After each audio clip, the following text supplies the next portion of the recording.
नमस्कार साथियों। प्रशासनिक सेवा परीक्षाओं की तैयारी करने वाले विद्यार्थी एक इस सवाल से भी जूझते रहते हैं कि परीक्षा का माध्यम किसे चुना जाए, यानी भाषा क्या हो।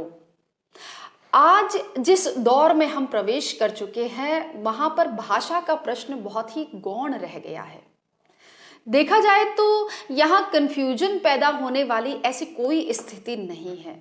सीधा सा जवाब है कि उसी भाषा को माध्यम के रूप में चुना जाए जिसमें आप अपने आप को बेहतरीन ढंग से अभिव्यक्त कर सके।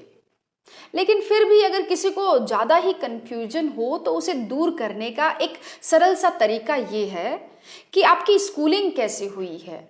अगर आप शुरू से लेकर आखिर तक हिंदी मीडियम स्कूल में पढ़े हैं तो निसंदेह हिंदी आपके लिए कंफर्ट जोन साबित होगी, और यही बात अंग्रेजी भाषा के साथ में भी है। अगर आप इंग्लिश मीडियम स्कूल में पढ़े हैं तो फिर आप इंग्लिश के साथ ज्यादा इजी गोइंग रहेंगे। समस्या थोड़ी बहुत वहां आ सकती है जहां आपने दो अलग अलग भाषाओं को माध्यम रखा हो। जैसे 10th और 12th तक आपने एक अलग मीडियम भाषा को बनाया हो और मान लीजिए ग्रेजुएशन में जाकर आपने अपना मीडियम चेंज कर लिया हो, लेकिन तब भी जवाब वही रहेगा। बात तब भी आपकी अभिव्यक्ति की ही है कि आप किस भाषा में सर्वश्रेष्ठ प्रदर्शन कर सकते हैं।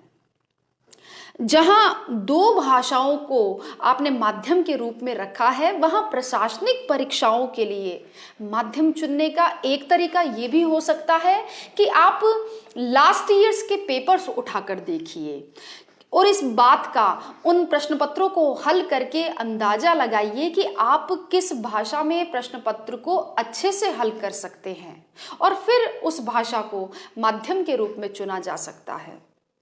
अगर आपको ये लगता है कि भाई इन एडमिनिस्ट्रेटिव सर्विसेज में इंग्लिश बोलने वाले या फिर hi fi English medium school में पढ़े बच्चे ही सिलेक्ट होते हैं, वही लोग पास होते हैं, तो आपकी ये धारणा सरासर गलत है। पिछले वर्षों में हिंदी भाषा के परिणाम में वृद्धि हुई है, और अगर बात करें आरएएस परीक्षा की तो यहाँ पर हिंदी का वर्चस्व, हिंदी का दबदबा अब भी बना हुआ है। प्रश्न ये नहीं है कि किस भाषा को माध्यम चुनने से ज्यादा और जल्दी सक्सेस मिलेगी। ज्यादा लोगों ने इंग्लिश मीडियम को ऑप्ट किया, इसलिए इंग्लिश मीडियम वाले लोग ज्यादा हो गए हैं। अगर आप हिंदी भाषा को माध्यम चुनकर बेहतरीन प्रदर्शन करते हैं तो आप भी सफल होंगे, आप भी सक्सेस होंगे। मुद्दा केवल आपकी तैयारी का है कि आपकी तैयारी कैसी है। जहां तक परीक्षा का सवाल है तो वहां पर माध्यम को लेकर किसी तरह का कोई भेदभाव या कोई डिस्क्रिमिनेशन नहीं किया जाता है।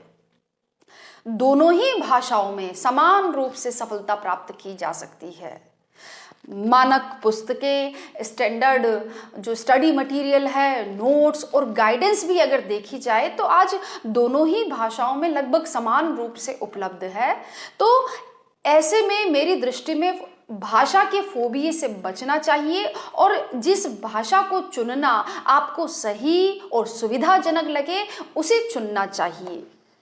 यदि उस भाषा की ग्रामर से आप पूर्णतया परिचित है, अगर अनुवाद करना आपके लिए मिनटों का खेल है, शब्द भंडार यानी वोकैबुलरी अगर आपकी सॉलिड है, उचित वाक्य संयोजन की कला से अगर आप परिचित है, और अखबार को बारीकी से पढ़ने, समझने और विश्लेषण करने की शक्ति अगर आपके अंदर है, तो आप निश्चित रूप से सटीक उत्तर दे पाएंगे और सफल हो पाएंगे। तो ये जो सफल होने का भरोसा है वो जिस भाषा में आपको हो उसी को माध्यम के रूप में चुनना चाहिए।